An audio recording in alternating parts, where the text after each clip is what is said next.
Hey guys, I'm Rocco. Today I've got another tactics video for you guys. The last video, which I uploaded a few days ago, has had major support. We've got like 300 views in the first day or so. So I thought I'd bring back another custom tactics video and the instructions all explained for 4 new formations. Okay, so the 4 formations we are going to look at today are the 4-2-3-1, the 4-4-2, the 4-3-2-1 and the 4-1-2-1-2 wide formation.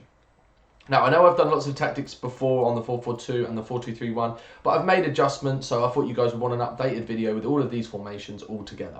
So let's get straight into the 4-2-3-1. Now, obviously, my favourite and go-to formation. I have made a few adjustments. I have reduced the depth on defence down to 3, and the width is still at 4. Now, this is just for the sheer fact that I just felt my line was a bit too high and I was getting caught over the top. Even with my sweeper keeper on, I was still getting caught out a little bit. So I thought I'd change that to 3. Now, when it comes to offense, I've changed it up a little bit. Obviously, I stick to balanced. I've gone with 5 width to sort of get my wide cams going a bit, a bit further wide along the pitch. And I've upped my players in the box. Now, before I was sort of playing like sort of a 4-4 like this. But now I felt like my box was a bit isolated and my striker and my cam was sort of together. So I've kind of changed the wingers a little bit, the wide cams, so then they get into the box and it just provides more support to my attackers. Also, corners, free kicks, I've just had on 2. I'm not too good this year myself on corners and free kicks, so I play a lot of like short corners, short free kicks and things like that to try and create more space. So I wanted to stop myself getting caught on the counter-attack as much as possible. Okay, let's get on to instructions. Okay, on my striker, I've got stay central, stay forward. Now, again, this is what I use in this formation. You can have your striker on, like, get in behind, with the attacking support here. But it really just depends on who the striker is. I mean, if you just have, like, a really pacey striker that you don't really want to give the ball to feet, then yeah, get them on getting behind. But I'd say this is the most overpowered to have him on stay central, stay forward. Okay, in terms of my cam, I do have him on comeback on defense. I've put him on stay on the edge of the box. Now, usually I have this on balanced. But because my cams that I've been using recently, I've found are better at shooting from distance. And I don't know, I don't like that box to be too compact. I've kind of changed up so that then he still gets into the box a lot, but it gives that extra option on the edge of the area. Sometimes I find I've got no pass on. Like I get the ball in my CDMs and I pull the ball out and then there's no one to pass to on the edge of the area. So I wanted my cam in that position rather than sitting behind the defenders. Okay, both my cams, I've got comeback on defense and balanced as usual. I've tried support and crosses getting into the box, but it's too difficult defensively and I don't feel like they provide the support that I need them to on those back posts. Okay, my CDMs. Right, now this can vary based on who your CDMs are. If you have an out-and-out CDM like, Kante, Ndidi, someone like that, make sure you have them on stay back while attacking. Both my CDMs are on cover centre. I mean, the CDMs I've been using, I have one of them on balanced, just so they can get that extra support going forward. If you have both of your CDMs on stay back while attacking, I find you are a little bit isolated going forward. So I would suggest having one on stay back while attacking and one on balance, but make sure they are both on cover centre. Fullbacks I have on stay back while attacking. Most formations I use, I do have stay back while attacking, unless it's necessary for my defenders to be involved. Obviously, you can get them involved just by pressing the L1 button. And my keeper I have on sweeper keeper, and I have them on balance with crosses. A lot of people now in this stage of the game are using comfort crosses. Again, I find it problematic to use that, so I use balance. But if you want to use comfort crosses, then that's your choice. Okay, let's move on to the 4-4-2. Okay, the 4-4-2. Now, with the 4-4-2, I use balanced on defense with 5 width and 4 depth. My width's a little bit up. Usually I'm playing 4 or 3 on most of my formations, but obviously with the 4-4-2 you do want to play more wide, and you have both the left mid and left back to cover the outside. So I do have the width a little bit higher there. Also, it's better when you're in that position to then break forward. I have depth on 4. I find with this formation it's more defensive than the 4-2-3-1, so I can have my depth that little bit higher, and it makes it easier when you are breaking into the attack. Offense I have on balance. I've tried this on fast build-up, I've tried long ball, I've tried possession. Balance for me is just the way that I like to play. I would suggest it. I mean, if you want to change it, you can, but this is I find the easiest to play. Okay, now my width's on 5 and my players in the box is on 5.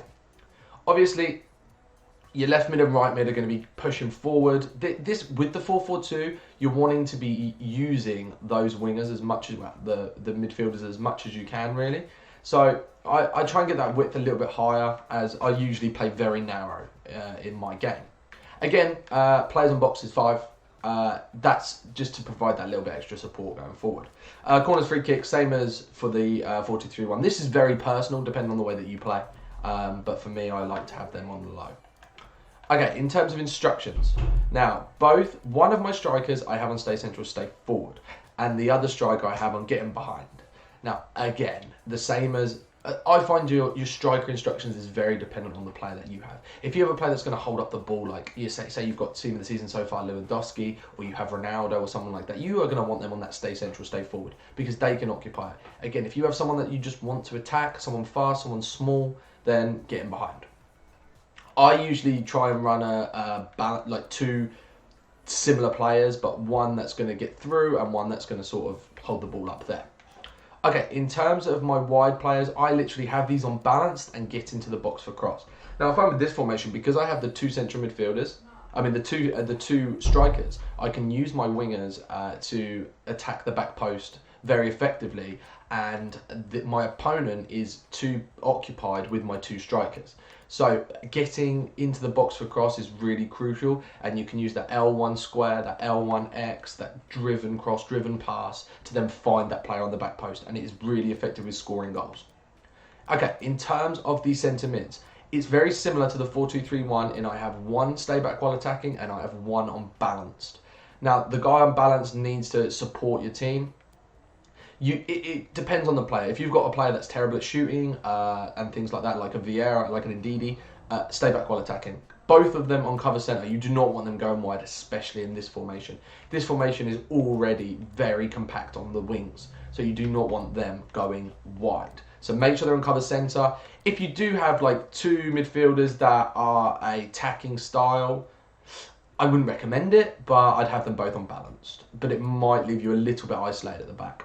Now, I am running my fullbacks on balanced and overlap. Now, this is for the reason I want them to get involved in the game. I want to be playing those passes to my wingers, and I want them to attack. Now, with the meta of the game right now and the stage we're at, a lot of you should have fullbacks with like 99 stamina. My fullbacks, for example, are team of the season so far Carvajal on one side, and then team of the season Robo on the other side. So both of them have got 99 stam. Both of them can get up and down the pitch. Obviously, if you're still rocking like a weaker team, then I wouldn't suggest maybe the overlap and just have these and stay back while attacking. But because of the attacking style of this formation, I would highly recommend using them on balanced and overlap. And in terms of the keeper, as I always mention, I do want him on sweeper keeper. Saving on crossing, again, is your choice. Okay, the 4-3-2-1. Now, this has been actually one of my favourite and most fun formations to play this year, and I've made a lot of tweaks in terms of how to use this formation. Now, for the defensive style, I've gone with balanced and I've gone with 5 width, 5 depth. Now, because this formation itself is extremely narrow, I did want to sort of add to the width a little bit to, you know, have my centre mids. Although I don't have them on cover wing, I still have them on cover centre. I want them to go a little bit wide when they're defending to stop that sort of wing play as best as possible. In terms of depth, I've boosted this up. Obviously, I have 3 centre midfielders, so I feel like I can play a little bit of a higher line, and it really helps when moving into the attack, especially using fast build up here. Now, I have the width quite wide on 6. Obviously, as I said, it's a narrow formation, obviously with your right forward and your left forward. I do have them on stay central, so with that fast build up, with the width going, literally, I want them to be wide and then come inside when they get into the opponent's final third. Players in box, I do have this on 5. I obviously have my 3 attackers, and I want sort of 2 of my midfielders to get involved in the attack. Not all 3, just like 2. Corners, free kicks are the same as the other formations, guys. This is personal choice. Okay, when it comes to instructions, now my striker I have on stay central, stay forward. Usually I would have like for example, someone like a CR7 in this position, so I'd have them on stay central, stay forward. Now, the two most important positions in this formation for me are your right forward and your left forward. Now, with these, I have them on stay central and come back on defense. I tried these on balance, I tried them on stay forward, I tried them on wide, but when you have them on stay central, if you have two wingers, say for example, you have like your right forward is Messi and your left forward is like Mbappe. I know the chemistry wouldn't work, but this is very hypothetical. If these two stay in central, your three players just weave in and out of each other going forward, and honestly, it's really impressive. Like an ideal situation is, say you've got like Team of the Year Son, you have him left forward, with that 5-star weak foot, he'll literally move all across the attack, so it really works effectively. Now, with my three midfielders, I use my central midfielder as the CDM. I have him on stay back while attacking, cover centre. Now this is where you want your Ndidi, your Vieira. This is where you want that player. When it comes to my other two, I kind of have them on balanced. I have them on cover centre still, but I have them on balanced. If you have two very defensive players, have two of them on stay back while attacking. But it kind of might affect the amount of players that you can get forward and how you attack. Obviously, use your tactics based on your team. So say, for example, you do have those two very defensive players, put this on 4.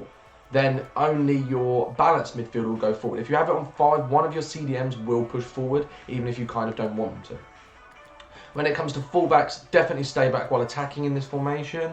And then goalkeeper, again, sweeper keeper with my crosses on balanced. Okay, let's move on to the final formation, which is the 4-1-2-1-2 wide.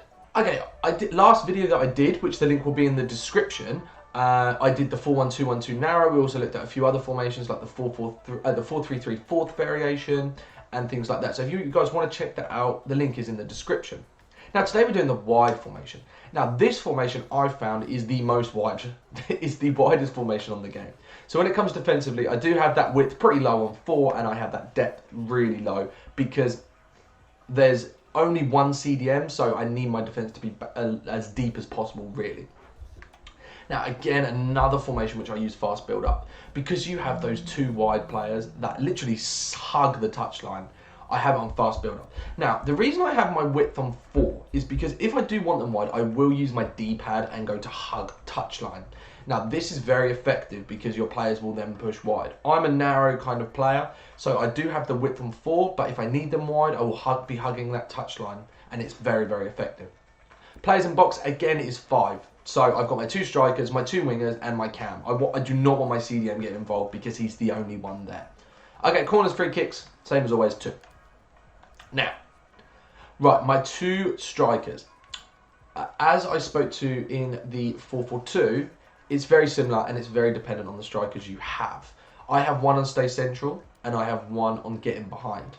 Now, you can use, obviously, here on stay forward, but because this formation, my wingers are very involved in the game, I kind of leave that basic support on default for the sheer fact of what my cam does. Now, my cam, so one of those is on getting behind, one is on stay central. My cam is on free roam and get into the box.